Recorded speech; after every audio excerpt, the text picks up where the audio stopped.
Friends, Mahabharatam మన ఇతిహాసాలలో అతిపెద్ద గ్రంథం అని మనకు తెలుసు. మహాభారతం తెలిసిన వారికి పాండవుల గురించి మరియు పాండవుల భార్య అయిన ద్రౌపది గురించి తెలిసి ఉంటుంది. మహాభారతంలో ద్రౌపదికి అతి ఘోరమైన అన్యాయం జరుగుతుంది. ఆ అన్యాయం కారణంగానే కురుక్షేత్ర యుద్ధం జరిగిందని మనకు తెలుసు. మహాభారత కాలంలో ఒక స్త్రీ ఒకరిని మించి ఎక్కువ భర్తలు ఉంటే అది పాపమని భావించేవారు. అలాంటి పరిస్థితిలో ద్రౌపది 5గురిని వివాహం ఎలా చేసుకుంది? పంచపాండవులకి వేరే స్త్రీలతో వివాహం అయినా సరే ద్రౌపదితో ఎలా కాపురం చేసేవారు? తన 5గురు భర్తలతో సమానమైన ప్రేమని పొందే ద్రౌపది వారందరికీ తన ప్రేమని ఎలా పంచింది అనే విషయాలని ఈ వీడియోలో మనం తెలుసుకుందాం. చరిత్రలో జరిగిన యుద్ధాలన్నీ ఒక స్త్రీ వల్ల లేదా భూమి వల్ల జరిగాయని నిలవత్తు నిదర్శనం మహాభారతం.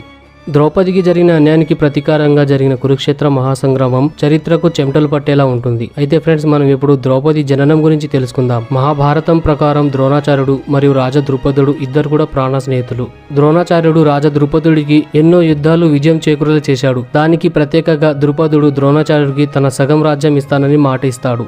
అయితే కాలం గడిచే కొద్దీ ద్రుపదుడిలో మార్పు వస్తుంది మరియు తను ద్రోణాచార్యుడికి ఇచ్చిన మాటని మర్చిపోతాడు. ద్రోణాచార్యుడు భార్య కృపి వెళ్లి ద్రుపదుడికి సగం రాజ్యం ఇవ్వమని అడుగు అని చెప్తాడు. ఆమె చెప్పిన విధంగానే ద్రోణాచార్యుడు ద్రుపదుడిని తను ఇచ్చిన మాటను గుర్తు చేస్తాడు. మాట తప్పడమే కాక ద్రోణాచార్యుడిని అవమానిస్తాడు. దాంతో ద్రోణాచార్యుడు ఆ రాజ్యాన్ని విడిచి ఎలాగైనా ద్రుపదుడి మీద పగ సాధించాలని అక్కడ నుండి వెళ్లిపోతాడు. అలా వెళ్తూ వెళ్తూ ఒక అడవికి చేరుకుంటారు. అక్కడ కురు వంశానికి చెందిన కొంతమంది బాలురు ఆడుతూ ఉంటారు. అలా ఆడుతూ ఉండగా వాళ్ళు ఆడుతున్న బంతి ఒకటి బావిలోకి పడుతుంది. వాళ్ళు ఆ బంతిని తీయడానికి ప్రయత్నిస్తూ ఉండడం ద్రోణాచార్యుడు గమనిస్తాడు. తన విలువిద్యతో ఆ బంతిని బయటికి తీస్తాడు. దాన్ని చూసిన విద్యార్థులందరూ ఆశ్చర్యపోతారు. ఈ విషయాన్ని భీష్ముడి దగ్గరికి వెళ్లి చెప్తారు. దాంతో భీష్ముడు ద్రోణాచార్యుడిని వాళ్ళందరికీ విలువిద్య నేర్పమని కోరుతాడు. ద్రుపదుడి మీద ఎలాగైనా పగని సాధించుకోవాలనుకున్న ద్రోణాచార్యుడు భీష్ముడి మాటకి సరే అంటాడు. తను ఒప్పుకున్న విధంగానే కురు వంశకులకు విలువిద్యను నేర్పిస్తాడు. కురు వంశకుల విద్యాభ్యాసం పూర్తవుతుంది. పాండవులు మరియు కౌరవులు ద్రోణాచార్యుడి దగ్గరికి వెళ్లి గురుదక్షిణగా ఏం కావాలో కోరుకోమని అడుగుతారు. అప్పుడు ద్రోణాచార్యుడు తన గురుదక్షిణగా ద్రుపదుడి రాజ్యం కావాలని అడుగుతాడు. దాంతో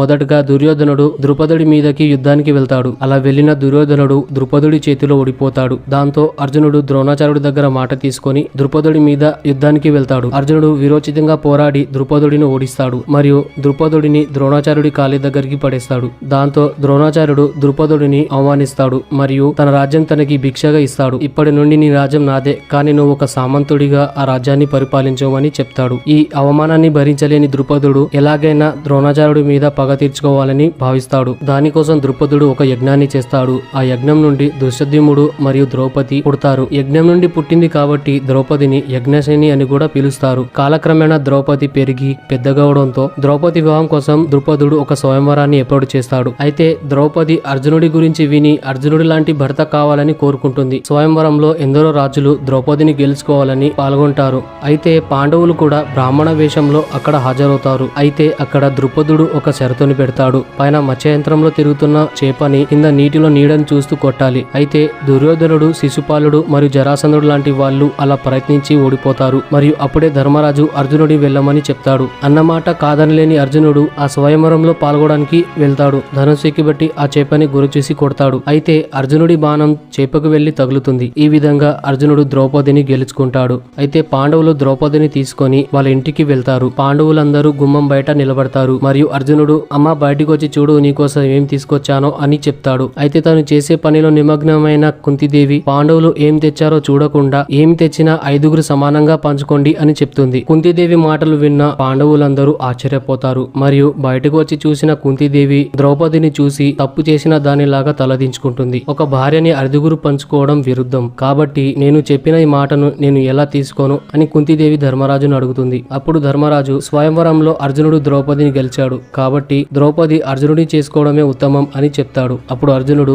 పెద్దవారు మీరు ఉండగా నేను వివాహం ఎలా చేసుకోవాలి అని చెప్తాడు. ఇలా పంచపాండవులు మాట్లాడుతూ ఉండగా అక్కడికి వేదవ్యాసుడు వస్తాడు. ఇప్పుడు వేదవ్యాసుడు అక్కడికి వచ్చి నీతో చెప్పించింది ఆ పరమశివుడే. ఎందుకంటే ద్రౌపదికి పూర్వజన్మలో పెళ్లి కాలేదు. దాని కారణంగా ద్రౌపది పూర్వజన్మలో శివుడి కోసం తపస్సు చేసి సద్గుణవంతుడిని పరాక్రమవంతుడిని వివేకవంతుడిని, అత్యంత బలశాలిని, ఇలా 5 సద్గుణాలు ఉన్న భర్తని కోరుకుంది. ఇలా 5 సద్గుణాలు ఒకే వ్యక్తిలో ఉండడం అసాధ్యం కాబట్టి ఇలా 5 సద్గుణాలు ఉన్న 5గురు భర్తలను పొందుతావని మరియు ప్రతిరోజు ఉదయం స్నానం చేసిన తర్వాత తనకు కన్యత్వం మళ్లీ వస్తుందని ఆ పరమశివుడే ద్రౌపదికి వరం ఇచ్చాడు అని వేదవ్యాసుడు చెప్తాడు. ఈ మాటలు విన్న ద్రౌపది ఎంతో బాధపడుతుంది. కానీ పంచపాండవులను చూసుకోవడానికి మరొక స్త్రీగా తను వెళ్తుండడం వలన ఆనందిస్తుంది. అయితే ద్రౌపది యొక్క వివాహం మొదటగా ధర్మరాజుతో జరుగుతుంది. ద్రౌపది ధర్మరాజుతో తన పత్ని ధర్మాన్ని నిర్వర్తిస్తుంది.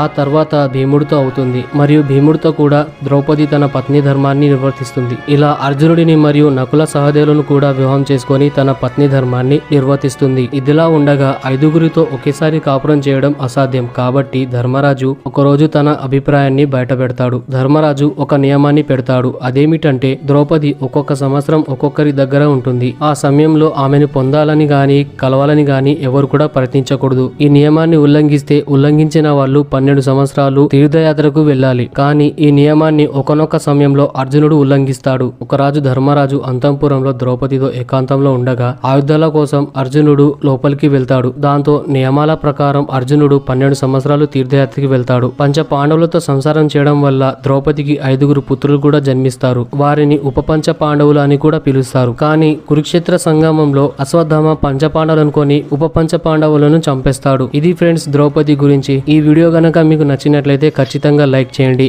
మరియు మన ఛానల్ ని సబ్స్క్రైబ్ చేసుకోకపోతే వెంటనే సబ్స్క్రైబ్ చేసుకోండి. మరియు స్క్రీన్ పైన కనిపిస్తున్న వీడియో చాలా ఇంట్రెస్టింగ్ గా ఉంటుంది. అది కూడా చూడడానికి ప్రయత్నించండి. మరో వీడియోలో మళ్ళీ కలుద్దాం. Thank you friends. Thank you for watching.